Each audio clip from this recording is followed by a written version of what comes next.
Media informasi dewasa ini berkembang amat pesat, baik media cetak, elektronik maupun media internet.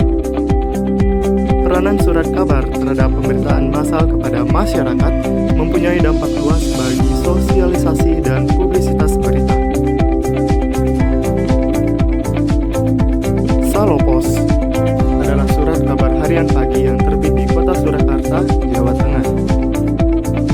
Harian ini terbit pertama kali pada September 1997. PT Aksara Salopos merupakan perusahaan penerbitan yang berkantor di Gria Salopos Jalan Adu Sucipto 190 Solo.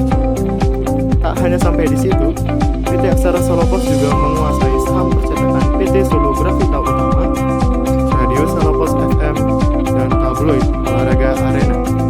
Pengemasan informasi dalam gaya entertain, simple, unik, dan inspiratif menjadi pilihan dan inspirasi bagi para pembacanya.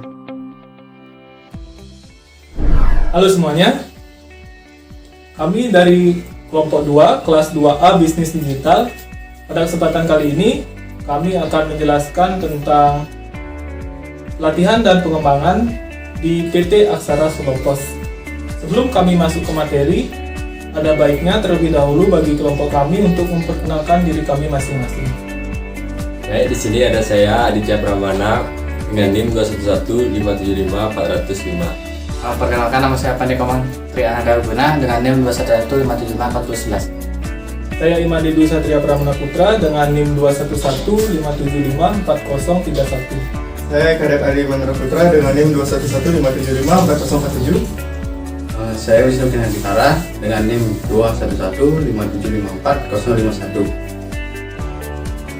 Baik, selanjutnya akan dijelaskan materi dari kelompok kami. Baik, di sini saya Aditya. Di sini saya akan menjelaskan NIS assessment dari PT Aksara Salopos. Yang pertama itu ada organization goals-nya. Yang pertama, organization goals dari PT Aksara Salopos yaitu ada mendapatkan keuntungan, karena setiap perusahaan pasti ingin mendapatkan keuntungan. Yang kedua, ada memberikan informasi kepada masyarakat melalui media cetak, karena PT Aksara Salopos ini merupakan media informasi. Yang ketiga, ada membantu pemerintah dengan menciptakan lapangan pekerjaan sehingga dapat mengurangi angka pengangguran dan meningkatkan taraf hidup khususnya masyarakat sekitar untuk membaca. Dan yang keempat, adalah menciptakan suatu iklim usaha surat kabar yang sehat untuk memantau peningkatan mutu berita sehingga dapat bersanding di dalam pasar yang lebih luas.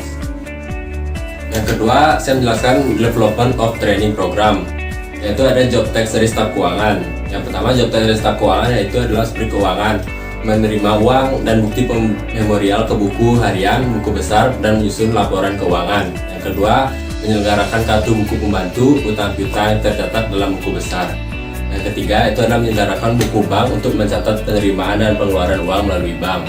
Yang keempat, itu ada membantu manajer keuangan dalam melakukan pengkoordinasian penyusunan anggaran. Yang terakhir, ada bertanggung jawab atas perhitungan, penyetoran, dan pelaporan pajak perusahaan baik berupa PPh maupun PPN. Sekian yang dapat saya jelaskan, dilanjutkan oleh kawan saya. Terima kasih. Perkenalkan, nama saya Kananda. Di sini saya akan melanjutkan presentasi dari Adit. Di sini saya akan menjelaskan job text staf ekspedisi. Yang pertama, melakukan koordinasi dengan bagian sirkulasi dalam upaya menyiapkan pengiriman surat kabar secara tepat waktu. Yang kedua, membuat laporan realisasi pengiriman. Yang ketiga, mengatur dan mengontrol pengiriman surat kabar ke daerah tujuan. Yang keempat, membuat tanda bukti pengiriman surat kabar untuk dipergunakan sebagai bukti penagihan. Selanjutnya, ada staf administrasi sirkulasi. Yang pertama, membuat daftar pesanan pengiriman surat kabar dari para agen secara rutin. Yang kedua, bertanggung jawab atas kegiatan administrasi kesirkulasian. Yang ketiga, secara periodik menyiapkan laporan pengiriman surat kabar untuk keperluan penagihan. Yang keempat, membuat order mutasi bagian pemesanan surat kabar untuk diinformasikan ke bagian ekspedisi. Yang kelima, bertanggung jawab atas pengaduan pelanggan atas tidak keterkirimnya surat kabar oleh agen. Selanjutnya akan dilanjutkan oleh teman saya, Dwi Satria. Saya Dwi Satria. Sekarang saya akan menjelaskan job text dari seorang kurir. Antara lain, yang pertama, mengantar barang-barang atau surat yang perlu dikirim agar sampai di tempat tujuan. Yang kedua, bertanggung jawab atas urusan keluar untuk mengantar surat, bank, dan keperluan lain-lain yang sifatnya keluar. Yang ketiga, melaporkan dan menyerahkan bukti kwitansi dan bukti pengiriman lainnya kepada manajer umum atau bagian keuangan dan bagian lain yang terkait. Yang keempat, menjaga disiplin kerja dan melaksanakan tugas-tugas lainnya yang ditetapkan oleh manajer umum.